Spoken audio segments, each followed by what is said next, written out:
You are watching William Patterson University Television. Welcome back to the desk. The NBA season and play-in tournament have come to ends, and the first-round matchups have been set. Here to talk everything NBA playoffs is Nijee, Bijan, Andrew, and Jimmy. Guys, the MVP story of this season has been centered really around only two players. Nikola Jokic looking to go back-to-back-to-back, and Joel Embiid looking to win his first. Bijan, which of these players do you think deserves to win MVP the most? In my opinion, I'd say Joel Embiid deserves MVP. He has been incredible this season. Offensively, between him and Jokic is close, but defensively is where the gap is. Embiid has anchored the Sixers to a top 10 defensive rating, while Jokic, the advanced stats say he's good defensively, but the Nuggets have an average defense, and he's been average defensively himself. Jimmy, Jokic, Embiid, which one? I mean, it's tough. I mean, obviously, Jokic is a much better passer. Look at the field goal percentage here. Jokic dominating in that. Takes less shots per game than Embiid, but Embiid's leading the league in scoring once again, 33 points per game. Both can absolutely dominate on the rebounds. I'm going to give it to Embiid personally. I feel like the supporting cast is much better over there in Denver. I mean, obviously, Embiid does have Harden. I think the East is more stacked, and with the roster around him, I think what Embiid has done year in, year out is really impressive, being with the Bucks and Celtics. Nijee? Yeah, I'm going to piggyback on what Jimmy said. I'm going to go with Joel Embiid because of the fact that the East really is stacked. If you switch the Sixers and put them in the West, they number one seed in the West. Right now, they're 33rd seed. So I'm just saying there's 33 points and 10 rebounds. You really can't beat that on a 54% shooting. You really can't beat it with less supporting cast. Andrew? Yeah, I mean, voters fatigue is something that's really plagued the league for a lot of years now. I mean, if it didn't, LeBron James would have 10 MVPs, and this is going to be the exact reason why a guy like Nikola Jokic isn't going to get his third straight. I'm going to have to go with Joel Embiid. It's going to be a clean sweep here, and he wins the scoring title. He shoots 55% from the field. He is the true MVP of his team. If he's not on that team's winning maybe 35 games. Well, it's about voter fatigue. Then he picks Embiid. Yeah, voters fatigue, because what are you talking about, bro? It's obviously Embiid if voters fatigue is a thing. All right. Voters fatigue is going to continue. Kept my mouth shut. Jokic get his third MVP. We have to say that he's the best player ever because he's the only person who got 3 MVPs back to back to back. I'm just here to keep this man accountable. I'm just saying. No matter what, I'm just saying, like, we have to. Two great players on two playoff teams, and the playoffs are here, and the first round has been set. We have a lot of stacked matchups. Andrew, out of those first-round matchups, which are you looking the most forward to? I'm really excited for Kings versus Warriors, man. I mean, the Kings, there's a lot of stories in this one. Kings making the playoffs for the first time in almost 20 years. Warriors trying to go back-to-back after, a season where they didn't play as good as they thought they could have. Kings fans, they really deserve this moment. They kind of get screwed a little bit playing the Warriors, but the Warriors have only won 11 road games on the season. And unfortunately for the Kings, Warriors are kind of catching a spark now. Steph Curry's playing great. Klay Thompson's finally coming back to form. It's going to be a really exciting series, though. Yeah, new blood in the playoffs in the Kings versus the experience in the Warriors. Jimmy, who do you have as your favorite matchup? The stars are out in L.A. Lakers, Grizzlies, Ja Morant, LeBron James, Anthony Davis, Dylan Brooks. I can't wait for him to fight somebody. It's going to happen at some point. LeBron, AD, they're healthy to a certain extent. The supporting cast, Jared Vanderbilt, D'Angelo Russell, going to make a big difference. It's going to be a physical matchup, but the key is clearly Anthony Davis and Ja Morant. If either one of them are on their games, the Lakers or Grizzlies will have the advantage. Yeah, I'm looking forward to that as a Grizzlies fan. Hopefully it goes my way. Hopefully it doesn't go your way. Okay. Well, Nijee, what about you? I'll take it to the East. I'm going to do the 76ers versus the Nets. And honestly, I hope this is a sweep for 76ers. I hope they do their job, take out the Nets, but the Nets might make it 4 and 5 games. But the ones that I want to say, ever since the trade deadline, the Nets are 11-13.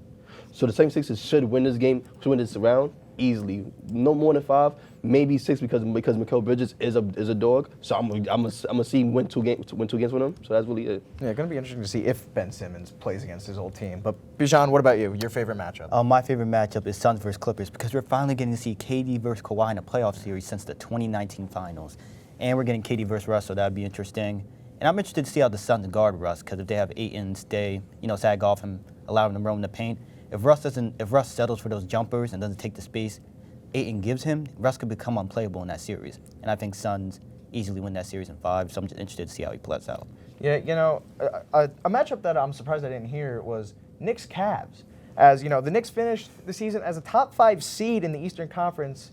And, a lot of people, specifically one on this desk, didn't really think it could happen. Jimmy, what are your thoughts on the Knicks' success this season? I mean, lipstick on a pig. I'm not here to do that. Show me the Knicks stats. I am a Knicks fan, but I just have to be honest. Here's this record on this season. 47-35, 116 points per game, holding their teams to 113 points per game and a conference record of 32-20. Look, I'm not going to lie. The Knicks season, they have overachieved to an extent. Or if you want to say they're where they should be, it's been a good season. The Jalen Brunson acquisition has been good, but it's not going to change the fact the Knicks are just going to nick. I've been ridiculed on the desk. I've been ridiculed on radio. I've kept my mouth quiet in that seat for far too long. I am here to say, read my lips, Cavs in 6. It's going to be a Cleveland Cavaliers. Knicks are going to disappoint me again. They're going to disappoint him again. And I'm just here to tell you all now, so when you tell me that when you're all upset, it's not as big of an issue. I warned you all, and you say I'm a bad fan for telling you. I just know how to deal with pain. I'm 21 years old. I've dealt the Knicks my pain for my whole life. 12 head coaches in the last 20 years. Kurt Rambis, Mike Miller, Mike D'Antoni, David Fizdale, Jeff Hornacek, Derek Fisher. Mike Woodson doesn't even coach in the NBA anymore. He's in Indiana, and he stinks there. The Knicks don't hit on first-round draft picks whatsoever. The last time you see the Knicks hit on a first-round draft pick was named Patrick Ewing. I don't hear about Porzingis. He's gone. If another Knicks All-Star that they drafted was David Lee, Obi Toppin was a miss. You didn't take Tyrese Halliburton. Donovan Mitchell's going to send their butts back home. It's going to be a miserable, miserable series. I'm going to be very angry, and there's just nothing to dispute about it. Nijee, care to follow that up any way you can? He sounds very, very happy. You know why I say that? Happy? Yeah, you know why I say that? Because look, before the season started, everybody said the Knicks were going to be a play-in tournament, barely touching 8th seed. Me and Ballistreri said what? The Knicks going to be a top 6 team, maybe 5th. On way at number 5. And we told you how they were going to do it too. Jalen Brunson and Julius Randle. They did what they had to do. Is Randle even 100%, Nijee? He going to be 100% by the playoffs. Says who? Says me. And when was the last time he was 100% in the playoffs? Hey, that's the past. He made his son Kyron cry. It's the present. It's the present. Jimmy, He was terrible. Jimmy, it's the He present. doesn't have a right Jimmy, hand. It's the present. I can dribble with my feet better than he can with his right hand. Yo, we've been through the pain, but at the end of the day, we got to get through this first round. And not Cavs in 6. Then they're not going to. And not Cavs in 6. It's the Knicks in 6. Who on the Knicks gives you a reason for optimism? Who? Jalen. Why? Because he's the point guard we needed. He the point guard that leading us to the promised land. Grimes never done anything in the playoffs. Josh Hart's never done anything in the playoffs. Mitchell Robinson can't put a ball in the basket if it was an ocean. Month, Grimes and Quickly have been our best players. I'm not even trying to lie to you. In our last month, Grimes been our best shooter, and Quickly been our best six man. Brunson and Quickly, or Garland and Mitchell. Right. I don't want to. We're not going to take names. We're not going to take star power names. I'm going to have to break this up. Andrew, you are also a Knicks fan. What do you have to say about the Knicks' my success good friend Jimmy, he sounds so happy about the Knicks' success this season, doesn't he? He sounds so happy. But really, this Brunson signing, it's been amazing this year. Jimmy ridiculed it for many, many months, how awful of a signing it was. It's been great. He compliments Julius Randle phenomenally. I really hope Randle is healthy for this series. Guy who can only dribble Wait, can I talk? Can I please talk? I've listened to you talk. Please. Emmanuel Quickly has been amazing this season. Josh Hart's been amazing. And listen, if the Knicks want to win this series, first off, Julius Randle needs to be healthy. If Julius Randle doesn't play game 2 and after, the Knicks won't win this series. It's simple. Rabbit's foot. Hush. Shut your mouth, please. If Emmanuel Quickly and Josh Hart and Quentin Grimes can play some solid defense on Donovan Mitchell and not let him score 35 points a game, they should be fine. Listen, this guy's talking about how the Knicks have no playoff experience. What playoff experience do the Cavs have other than Donovan Mitchell? None of them have ever been to the playoffs either. Who are you more confident in? Jalen Brunson was amazing in the playoffs last year, and now Julius Randle has somebody who can be that facilitator for him where he doesn't have to hold the ball the whole time. Donovan Mitchell, we've seen him have playoff success where before. Have he gone? When we've seen Jalen Brunson have playoff success, he scored 45 points in a game last year in the playoffs. He carried the Mavs to the playoffs. Yo, what have Donovan Mitchell done in the playoffs besides make it to the second round? That's really it. Besides and miss a big time shot in the bubble. What has he done? Donovan Mitchell is better than Jalen Brunson. It's not even close. The Knicks are such a disaster. You realize they could have had Tyrese Halliburton as their point guard. We drafted Obi Toppin. We wouldn't have had to get Jalen Brunson. We wouldn't have had to. No, what? Obi Toppin is not a bad player. He can't play defense. He airballs 3-pointers. He doesn't play defense. He cherry picks our thumbs. Obviously, you have not watched a single game since Julius Randle's been out. I've watched it because all. That's why I was angry. Obi Toppin is averaging 25 points a game on over 50% from the field in those games. How old are you? I'm 20 years old. How old are you? I'm 22. Okay, you realize none of us have ever seen it happen. Forget a finals. Haven't made a conference final since any of us have been alive. But let's have confidence. The Cats have I have confidence they can go to the second round. If LeBron not there, the Cats have been nothing. So now they got dominance. Are they something now? Right or wrong? Evan Mobley, Jared Allen. Hey, what have they done? Nothing. They've been better than the Knicks. Not better than Randall. That's all they have Not to better do. than Randall.